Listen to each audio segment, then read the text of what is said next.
Hey, welcome to How to Build Your Own Home. And today we're going to talk about drainage and elevation. It's probably one of the hardest things a lot of owner builders and even builders, experienced builders, struggle with. Today we're going to walk through the Pine Valley South job to kind of talk about how we set things and how we set elevation and how we're solving for future problems. Okay, we're in the middle of the road here for a reason, because this is really the place I begin on a lot of builds. What's the crest elevation of the adjacent drive where your home is pulling in and pulling out into? That really is a deciding factor. I really like to have my pad at the bare minimum at least 12 inches above the center line of the street. Now this job, I did not have that. When this home was burnt down, they had some drainage problems in the back and a lot of other issues. So we're solving for a lot of those issues. And as you see, the foundation of the home is above the crest of the street, about between 18 and 22 inches when it's all said and done. That gives me a positive slope away from the home. So when snow and rain hits that home, it's going to drain away from the home. That's how you preserve a home. That's how you make it last for a very, very long time, is you keep water away. So right now my nephew's down in the pit and he's doing some tar, putting tar on the exterior of the foundation of the home. This weekend, tomorrow, excavator's coming and we're going to put in gravel and perforated pipe. Is it needed?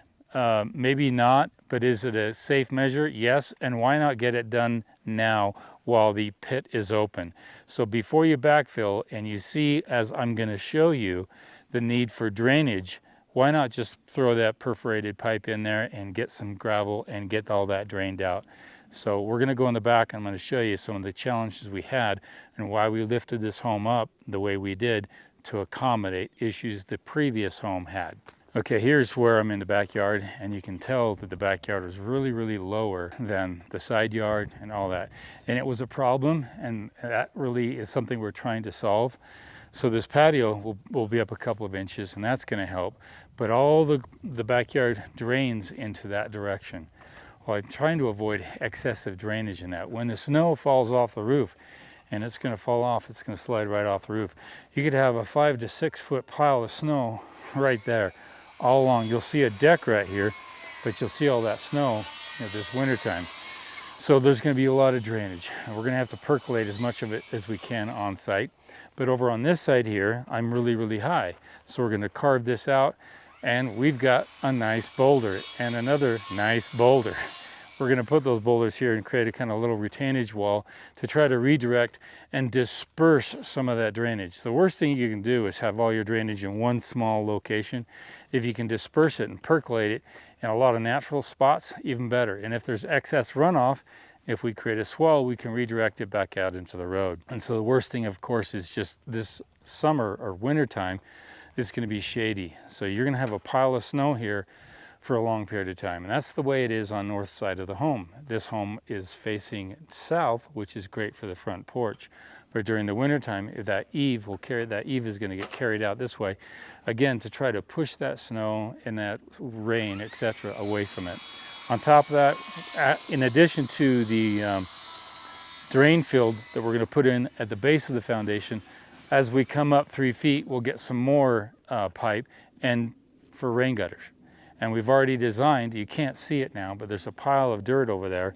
But underneath that pile is about 6 to 7 feet of just nothing but boulders, just raw boulders. So I'm hoping, we'll see if it works out, I'm hoping that we can take all the drainage from the roof on one side and this side and have it percolate in that spot, so we don't have to have it draining off into somebody else's yard.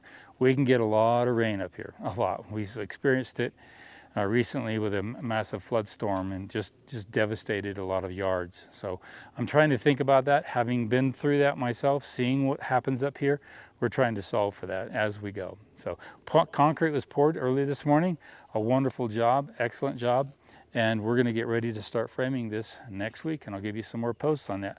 I just wanted to let you know about elevations and drainage. I think about that all the time. And I learned that from pioneers because they were drying out and keeping their homes dried out really, really well. And sometimes we think that we're impervious. Oh, it's a concrete wall. Water's not going to get through that. Yeah, it does. If you've got standing water sitting on one side of a piece of concrete, it's going to eventually find its way into that other side of the house. And it may not be trickling heavy, but it's going to be that condensation, that cold condensing surface where mold and all kinds of stuff starts to grow. And if you ever wanted to know why basements smell musty, that's why. It's because we don't drain away from the building and we allow for that, even if it's just a little bit of moisture, to work through the home. We have a problem. So we're trying to solve for that as much as we possibly can in advance. As we start to backfill, we're going to create drainage away from the home. Best tip I can give you.